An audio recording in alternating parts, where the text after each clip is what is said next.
Hello, everyone, and welcome to another episode of Selling Greenville, your favorite real estate podcast here in Greenville, South Carolina. I'm your host, as always, Stan McCune, realtor right here in lovely Greenville, South Carolina.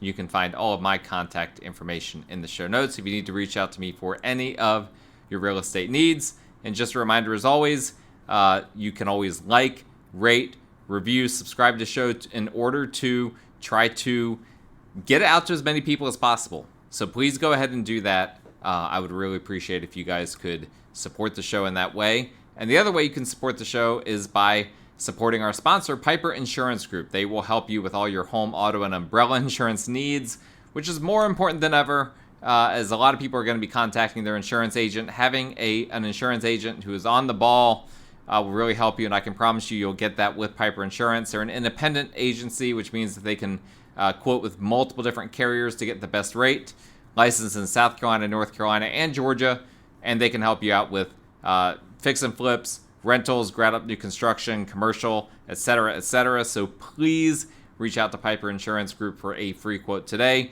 I would appreciate it. They would appreciate it, and I'm sure that it will be a great fit for you guys. Their contact information is in the show notes. So, we had a hurricane come into Greenville. This really doesn't happen. It was we have storms coming to Greenville, obviously. It's not that we never have hurricanes that turn into tropical storms and end up hitting us. It's pretty rare that they start in the Gulf and come up with any sort of velocity and hit us. But, yeah, wake me up when September ends. Very much is my feeling right now. I'm recording this on September 30th. I am ready to turn the page on the month of September, as many people are. And so let me just assume for a second that you don't know. I think most of my listeners will know, but just in case you don't, Hurricane Helene did end up coming into, after it, wreaked havoc on Florida and Georgia. It ended up coming into South Carolina and North Carolina, as I silence my phone. By the way, I'm getting to this, but I'm recording in a different location. I'll explain that in a second. Came into South Carolina and North Carolina, and it was really a 1 in 100 plus year weather event. I mean, what we had, the amount of rain, the amount of wind, it was just unbelievable. Greenville had wind gusts up to 68 miles per hour. Rain was around 12 inches in a very short period of time, probably like 48-ish hours. And so catastrophic flooding. Western North Carolina had it even worse than us. So really I feel like it's apropos for me to discuss this because, quite frankly, the national media isn't covering it. And I know a lot of my listeners are listeners from out of town, out of state. You guys might be interested in hearing what is happening. Well, the reason why I'm not recording with my normal background is I'm actually recording this from my actual office, because my actual office has power and internet, which my current home office and studio does not have. I have been almost a week now. Well, not quite a week. Half a week without power. It's felt like an eternity. You go from once you hit day 2 of no power, it feels like it's just never going to end. And I don't want to play, the pity party game with myself, because a lot of people had it way worse than we did, which I'll get into in a second. But long story short, my office has power. My office, however, is very echoey and loud. And so there might be some background noise. I apologize for that. This is the best I can do to keep producing good content for you guys, even when storms wreck the infrastructure of the area that I'm trying to record from. So long story short, here's kind of what happened for those that are outside the area. Hurricane Helene, we knew that it was coming up from the Gulf. We knew it was going to impact South Carolina, North Carolina. But what we didn't know was that the models all predicted that it was going to veer, the worst of the storm was going to veer west of us. And in fact, the worst of the storm went right over us and went right over Asheville, North Carolina, and a lot of small mountain towns in North Carolina. And it just caused an unbelievable amount of flooding and an unbelievable amount of wind damage. In Greenville specifically, the flooding wasn't as bad as, if you're seeing images of insane flooding, for the most part, that's not in Greenville. Now, the area around Unity Park, which Unity Park was built on a swamp, those are some of the most extreme images that I've seen. But Unity Park was designed to flood and to then have floodwaters recede. So they built a park on a swamp, knowing that it was going to flood, and they did a good job with it to design it so that it can flood and then unflood. Now the question is it designed to hold 5 feet of water, which was maybe not quite 5, maybe closer to 4 feet of water. There was enough water in the park that you could easily ride a boat through there if you wanted to. I don't know if it's quite designed to hold that much water, but I hope that it was, and I know that the engineers that worked on Unity Park did a really fantastic job with it, so hopefully that'll be okay. But for the most part, people with basement homes did have flooding. I have a basement home. I had the slightest bit of water come into my basement. Essentially, I have a creek on my property, and my garage faces the creek. My garage runs the entire width of my house. So water came into my garage and then seeped a little bit into my laundry room, bathroom, and guest bedroom. But it was nothing. It was nothing I need to make an insurance claim about or anything like that. It was kind of a nothing event from that standpoint. But others I know had severe flooding in their home. Again, not flooding where you're getting up on top of your roof and waiting for a helicopter to save you, but flooding where, a tremendous amount of water damage to their home. So these sorts of things, they do happen, they have happened, but the biggest thing that we're seeing is the wind damage. I mean, Greenville is not designed to handle 65 mile per hour winds. I mean, I don't know too many cities that are designed to handle that, but I mean, we just never have that. So there are trees uprooted everywhere. Massive trees. Actually, the thicker trees were the ones that got caught up the most. On my property, I have a lot of thinner trees, and only one of them fell, and that was a tree that already was completely eaten up by termites. And so the wind damage was isolated to specific pockets of town primarily, in terms of those trees just falling everywhere. Specifically the areas that had those really thick, mature trees. I've seen them down all over town. Taylor's got hit really hard. The west side of Greenville got hit really hard, which is really sad because, I went through some of the more impoverished areas of Greenville, and that was unfortunately some of the worst hit parts of town. And just, you drive anywhere, you can't avoid it. There is chaos everywhere in Greenville from this wind damage. Power outages, like I said, Duke Energy is sending us messages that says power won't be on until Friday. That being said, I own rental properties, and one of my rental properties, they sent me a text message this morning that said power would come back on Friday, which was the exact same message they sent me about my own home. And then later, they sent me a message, power has been restored, again, to my rental property, not to my main house. So that is what we're experiencing right now. We're seeing some things that I've never seen before. We've got all these, at the Haywood Mall, all these semis, massive trucks that are essentially mobile bedrooms, little mobile apartments for first responders coming in. We've got first responders coming in from California, I read. We've got electricians coming down here from Canada. We do not have the manpower for something like this. It's it's been declared a national emergency by the president, and so things are the response seemed slow at the beginning because again, when you're without power and you don't know what's happening and there's trees down everywhere, it's like, when are we going to start seeing some stuff? Well, soon enough we started to hear the chainsaws, hear the generators crank up, and all of that, and things are starting to move. I started to see some power equipment near my house And so I am hoping against hope that I'll get power soon. But if not, that's okay.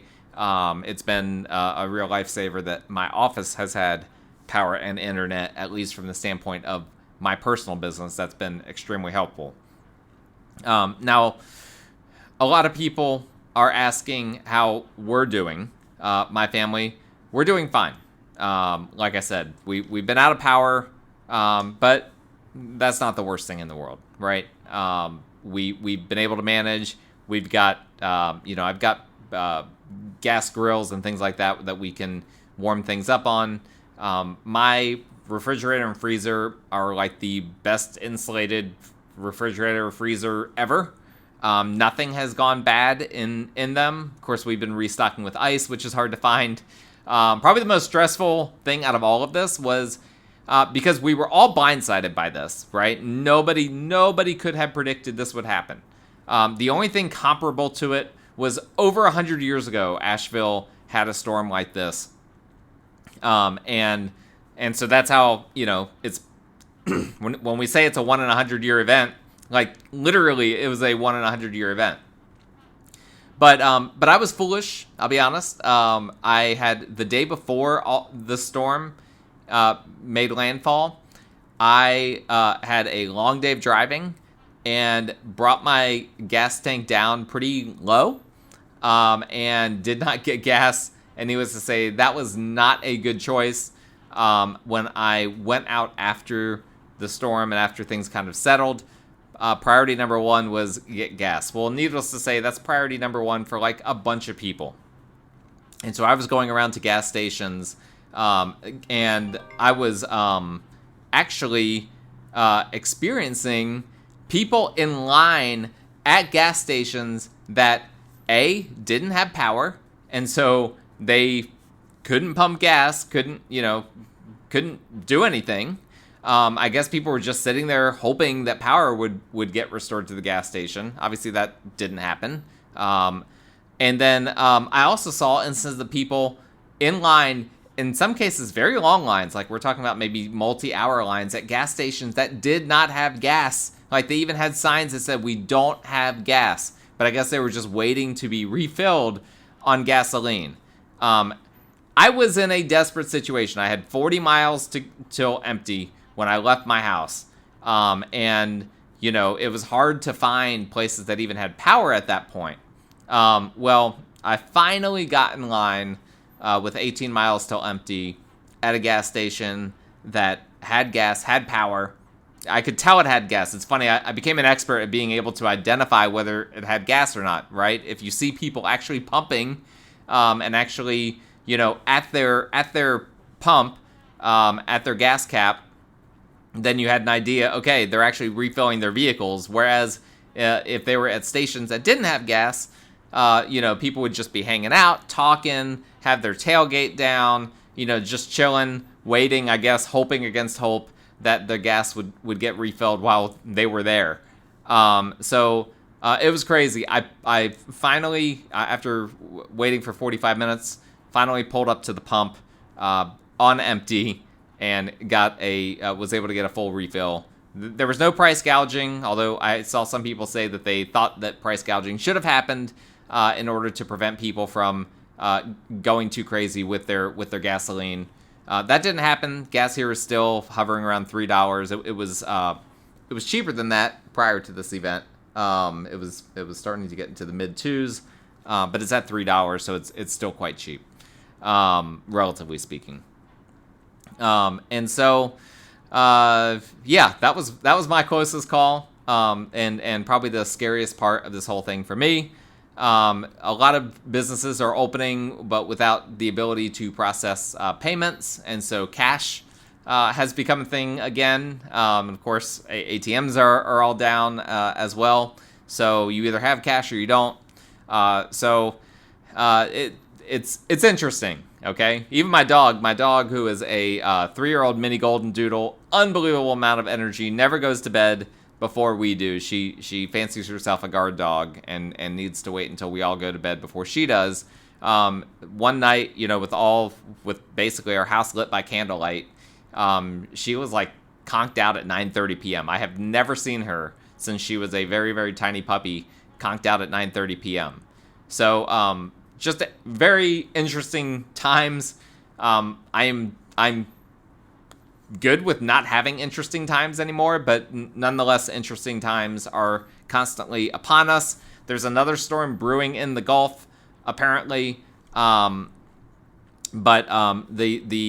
from what I've heard today, it seems like maybe it seems like it's going to be a weaker storm. Perhaps it won't develop into a cyclone. Perhaps it'll veer into Mexico or somewhere else. So that's what we're hoping, because we definitely don't need more wind, but we really don't need rain, particularly in North Carolina.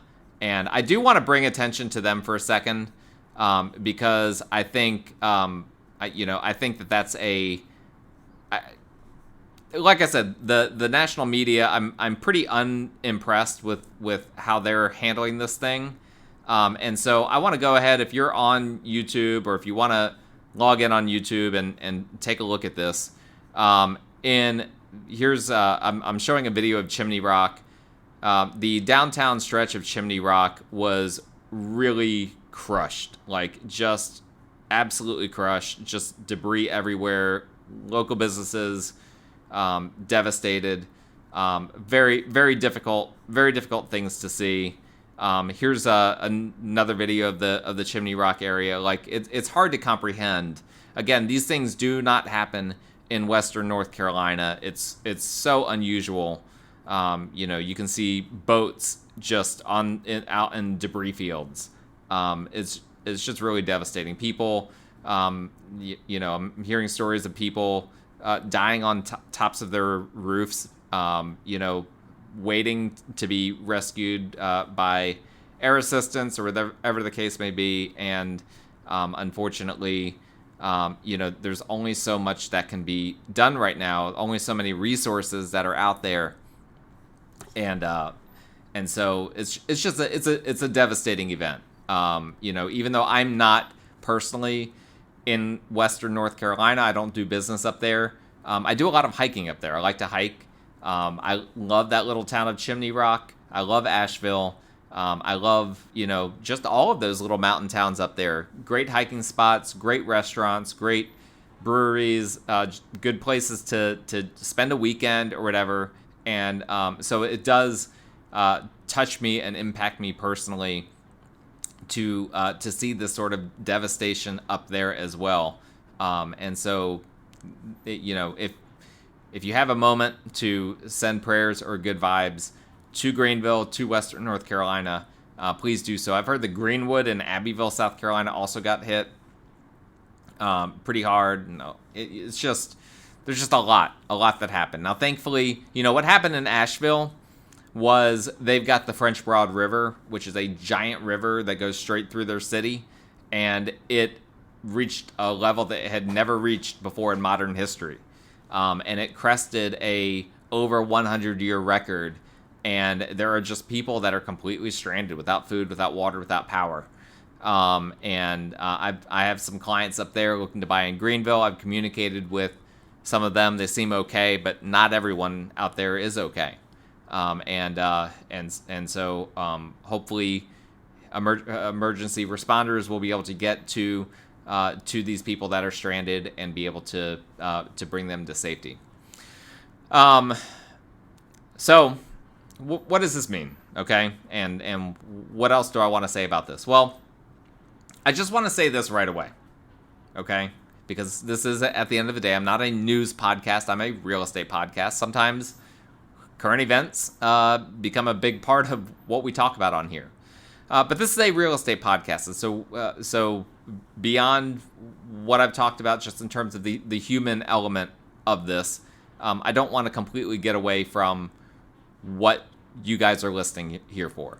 And so I just want to start by saying this. For those thinking about moving to Greenville, I can assure you this is a rare event. I've already mentioned the 100-year storm thing multiple times. I personally have lived here 20 years, and never in my life have I ever lost electricity for more than a day. I mean, it takes a tremendously rare confluence of events for a storm like this to hit with such force like Helene did. Super duper rare. Because usually these storms, they get so much weaker as they go over the land, that by the time they get to Greenville, I mean, think about how much land they have to cross over from the Gulf. Even if they're coming in from the Atlantic, it's really, really rare that we get tropical storm force winds. And so this was just a super unusual event that we've really just never happened. Would never have happened. It happened close a little more than 100 years ago. We can anticipate it'll probably happen once every 100 or so years. But it's not something, I mean, every place in the U.S. has weird 100-year storm events. And so you can't base anything off of that. If you're thinking about Greenville, please don't let the storm influence your decision one way or another. That is me as a realtor talking, but that's me as a common sense person talking. You should not factor this in. Factor it in from the standpoint of maybe avoiding floodplain areas, which I always tell my clients to do. But beyond that, I would not draw any major conclusions from this storm event. Another, consideration, or another thing, that I think indicates how rare of a storm event it was. My mom, who moved down here recently, who used to live in New Jersey, she lived in New Jersey at the time that Sandy hit the New York metro area. And she has multiple times mentioned how similar this storm feels to her to what Sandy felt like. And of course, Sandy was one of those events that was once in a lifetime. And nobody thinks, wow, New York gets crazy hurricanes, ever since the Sandy event happened. And I think the same is true here. Nobody should be drawing any odd conclusions about, the weather patterns around here. This was just a strange turn of events that nobody could control. And here we are, just doing the best with the hand that we've been dealt. Now, more specifically for real estate, how is this impacting real estate, my business, etc.? I'll start with what I've been doing. What I've been doing is, first things first, I went out to my active listings. I wanted to see, I got a phone call early morning that told me that one of my listings had a tree fall on it. So it was like, okay, that's a priority. And then there was another one that's supposed to be closing, that was supposed to close last week, that is now supposed to close this week. That was also obviously a priority, along with others. I also have rental properties as well. And so really, first things first, I just wanted to see what all of these properties, what this situation was with them. And so the first priority was my listings. And my assumption was with my rentals that I would hear from the tenants and ultimately from my property manager if there were issues that they were having, which I did from my Airbnb. My Airbnb property was angry about the weather, and I'm sorry, that's not something I can control. So find another Airbnb that doesn't have weather issues. Airbnb people are crazy. But I went around. It was very difficult to get around particularly the first day after the storm. But I went around town. I looked at my listings. One of them was really, really difficult to get to. I don't even know how I got to it because it was on the west side of Greenville. Like I said, the side of town that got hit harder than others. But I found a way to get there. And sure enough, a tree had fallen on the front porch. So I immediately called the seller, and I'm letting the seller know, hey, here's what happened. Here's what I recommend doing. Then my next call is to the buyer's agent. Hey, here's what happened. Here's what we're doing. We can keep this closing together. I've dealt with this multiple times with insurance claims in the middle of a transaction. We can work this together. And so far, so good. Everything is working okay with that. I'm coordinating debris removal and whatnot at my other listings, which did not have property damage, but did have debris damage. And that's something I'm just doing for my clients. I'm just handling these things because coincidentally, right now, all of my listings are vacant properties. And so it's not your standard situation where you've got owner occupants that are handling it themselves. I'm doing the work for my clients right now, and I'm fine to do that because I get paid to do this. It's like I don't get paid to not work. And I want to make sure that they have the best service possible. And I want to get their home sold. And so that's how I started. And now it's getting all the plans in place and trying to figure out all the timelines. Today, Friday I was supposed to have a closing. That got moved to today. Well, guess what? Then today it got moved for the dumbest reason possible. And that is that the homeowner's insurance could not bind the policy because the insurance carrier didn't have electricity. So you can't make this stuff up. So closing got delayed till tomorrow, and hopefully that will end up happening. We did do the final walkthrough. Of course, there's a lot of projects. I've got a house that I'm flipping. I've got other projects going on. We couldn't get more work done at those because of electricity related problems. My Airbnb, they couldn't clean because of lack of electricity. It's just crazy. And so these are the sorts of things. I mean, I'm estimating probably, and not to mention having to commute to work, having to go spend a lot more time in the office than I normally do to just charge things, right? We've got power banks and whatnot, but we were ill prepared for this event. I'm going to be honest. I'll probably be getting a generator here in the future because I can see why people have them. It's something that it will, come in handy if something like this ever happens again. And I like to be someone who is prepared. And so I will be prepared in the future. Even though I think generators are probably going to take a while to become available again. But that's a little version of what I've been doing. All of this, I'm probably adding about 4 hours to my workday per day, to be completely honest. Even though, on the flip side, however, real estate kind of shut down for a few days, right? Nobody was doing anything. All the schools were pretty much closed today, on Monday. A lot of businesses are still closed. It's going to take a few days for things to open back up because you've got not just the power outages, but also all the workers, all the students and whatnot that are maybe unable to even get to where they need to be, or maybe they have power outages and it's a huge thing for them. And so there's just a lot of ripple effects from this storm event. Now, what about the market as a whole, beyond just my business?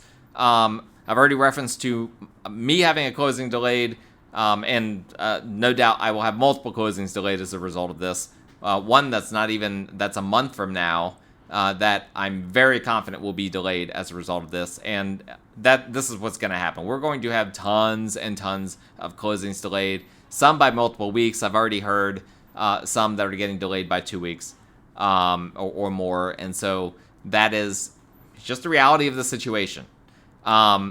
Listings all over the place have damage, right? Obviously, homes everywhere are suffering damage from this, and the listings are no exception.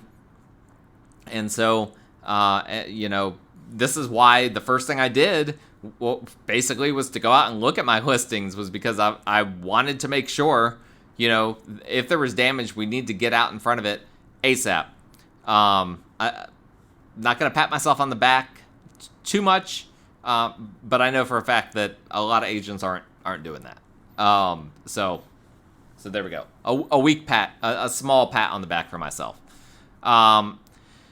A lot of renters are going to be displaced. Like, let's just be honest. When I was on the west side of Greenville and I said that was some of the worst damage that I saw, that's a heavy rental area. I saw tons of cars crushed. Really, really sad. And what does this mean for the vacant rental properties that have property damage? Renters are going to have to find new places to move to. Now there's going to be damaged vacant rental properties not bringing in income to their landlords and also requiring repairs. Well, a lot of these landlords are super duper poor. Like, let's just be honest. I've seen them. People have this perception of landlords as being super duper wealthy. That is not your typical landlord in the Greenville market. A lot of them, are kind of live off the land types, if that makes any sense. And they own some real estate that they bought years and years ago for really cheap. and they haven't updated it like they should have, and they're getting below market rent. And when something like this happens, usually there's nothing they can do about it. And so I suspect these renters, these landlords and landladies are going to start trying to sell off these properties. So there's going to be some opportunities for investors. I'm not sure if they'll hit the market or not, but there will for sure be opportunities. As well, I've already alluded to this, but obviously there are going to be some listings that buyers are going to want to look at that they're going to have a hard time looking at. They're going to have a hard time getting there because there are just so many down trees, so many down power lines. Some areas, I mean, it's so frustrating trying to get one place and then the main road that you need to get to, it's blocked off. And it's like there's no indication that it's blocked off. And, then you have to turn around. Now it adds 20 minutes to your trip. I mean, it's just insane, some of this stuff. Inspections can't really be done in many cases. I already mentioned that property that had the tree fall on it. That's one of my listings.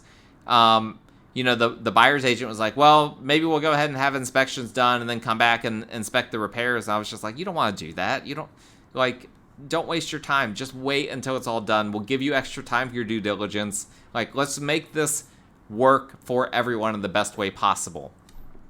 And so I think that's going to be an issue. We're going to see a backlog of inspections happening.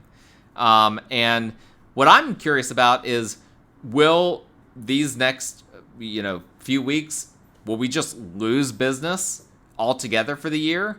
Or will there be kind of a backlog of real estate business that happens as people that were, to give an example, I was going to list a house this past weekend, but after the storm, it was like, well, obviously we're not listing a house during a time when nobody's going to be looking at houses, so we'll wait at least a week. How many other people are in that boat? How many others are waiting to list their homes now? Or how many buyers are waiting to buy now that, are going to put their search on hold for a couple of weeks, kind of get their life in order, and then come back into the market in a couple of weeks, versus how many are just going to drop out. Maybe they were, probably not too many listings are going to drop out, but if there's a lot of damage to it, it might take a while for the house to get repaired. And then by that point, we might be in November, holiday season. So maybe those people just be like, hey, I'm just going to wait until the spring.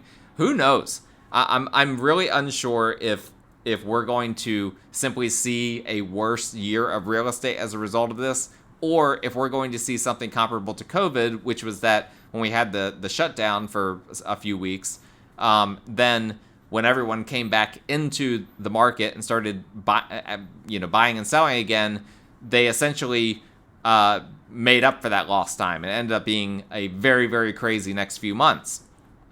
I could see it going in either direction. Of course, this is the slower time of year, right? Where by the time you're listening to this, it'll already be in October. This is when things really start to slow down. So I don't know what all of that means for Greenville real estate. It'll be interesting to track and follow. But that's what we'll be doing, and I'll keep you guys in the loop on all that's going on and all the happenings.